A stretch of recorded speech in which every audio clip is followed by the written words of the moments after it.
Svakog utorka mladi Zagrepčani užurbano kroče prema centru, omiljenom svetištu u srcu grada, Kamenitim vratima.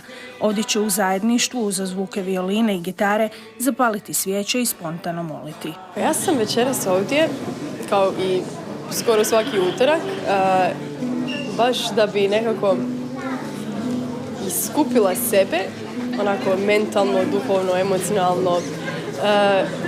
I to onako, ne znam, to je baš onako nekako spontano krenulo. Baš ta potreba mladih za kršćanskim vrijednostima, za u ovom svijetu kakvom je, za pravom ljubavi, za neraskidivim brakovima, za iskrenim odnosima, iskrenim prijateljstvima. Mislim da je stvarno prekrasno da ljudi mogu vidjeti da nas ima, da smo mladi i da smo tu radi Isusa.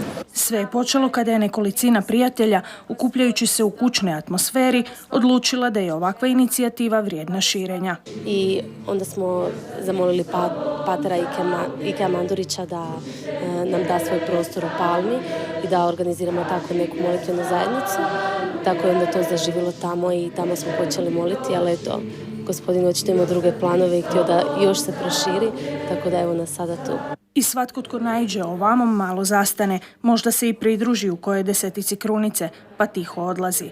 A krug molitve tako postaje sve veći. Krunicu uglavnom ljudi poistovjećuju s bakama. Krunica je općenito jedna od onih molitava koje ljudi baš ne vole moliti, zato što je to, rekli bi, puko nabrajanje.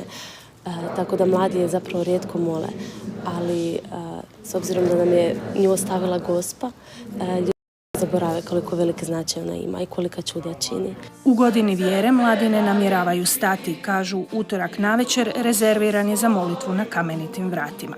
Ima razloga zašto se tu pojavljuje minimalno 50 mladih svaki utorak u hladnoći, po sat vremena tu stoji pred Kamenite vrata i ne može se to dočarati riječima. I stvarno ovdje je jedna posebna radost, to moramo posvjedočiti i pozivamo sve mlade nek nam se pridruže.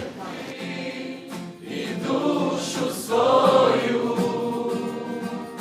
živim za tebe, neka svaki moj dan, svaki tren života moj